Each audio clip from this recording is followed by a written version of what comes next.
Well, it's time for another Tales of the Surp.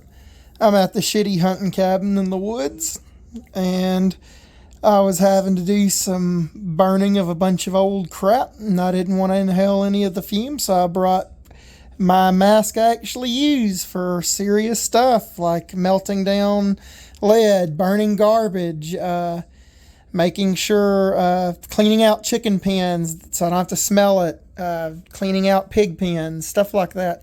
This is the actual mask I use for that, or for painting car parts or whatever. This is an Israeli M15. Now, say what you want about Israel's military. They do produce excellent stuff usually.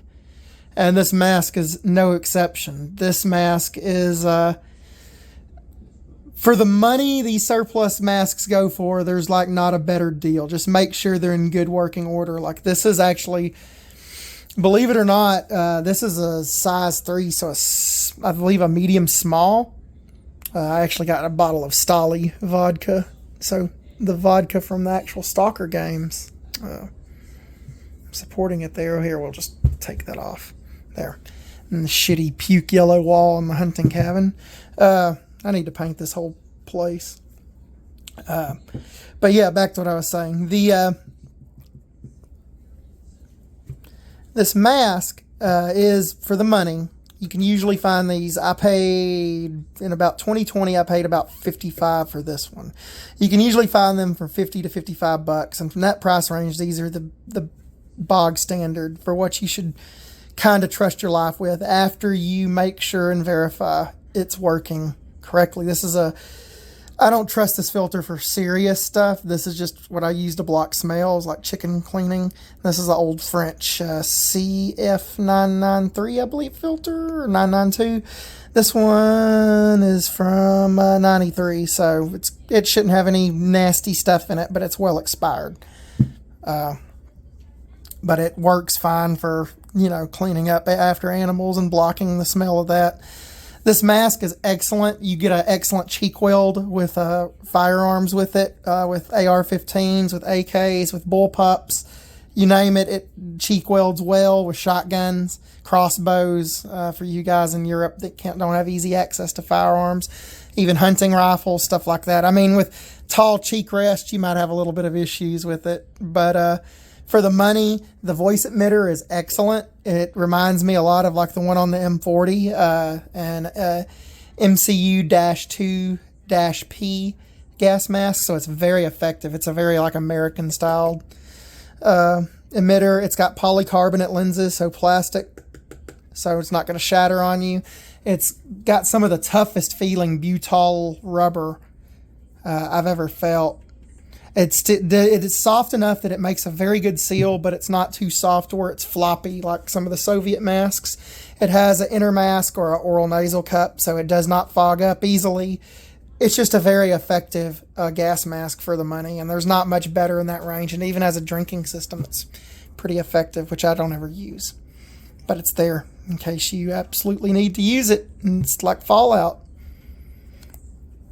But yeah, I can't recommend the M15 really highly enough. The M41A or the M4A1 or 4A1, whatever, the civilian version of this mask, essentially.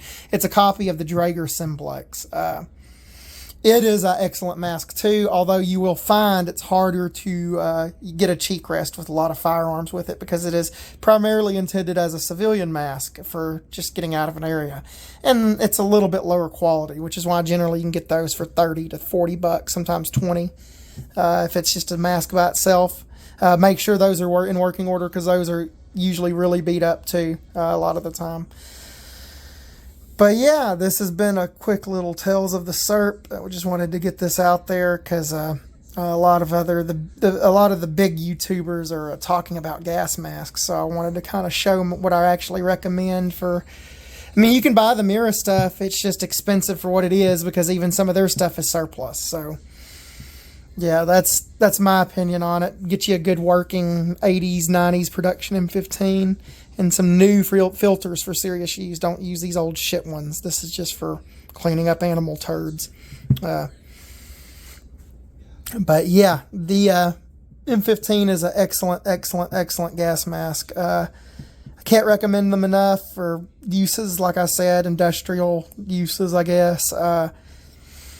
I've tested this with air freshener and that banana oil, the whatever acetate, and both in a closet, and I couldn't smell either with a good filter.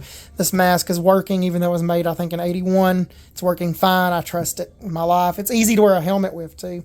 It's another good thing.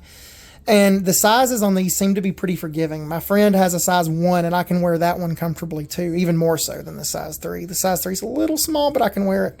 And for the price I got it at, I'm not complaining, and it still works for me. So yeah, the M15s for the money are great.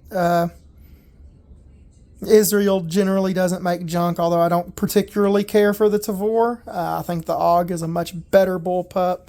I think the Tavor gets a little bit more of the praise than it deserves because it has a little bit of ergonomics like an AR-15. And a lot of the American consumers just lose their mind over that, which I guess is understandable, but, you know, from a collector or historical viewpoint, it's kind of eh. But, yeah, the Galil's a great rifle. Really want an ace in 308 especially. Might trade a Vepr for it. Don't know. We'll see. Might keep the Vepr because it's Russian banned and might be worth like 30 grand one day or something retarded like that. Knowing our current market, it's a good possibility, but I've let this go on long enough. Yeah, get an M15 if you want a serious mask for not much money. That's the point of the video. Bye.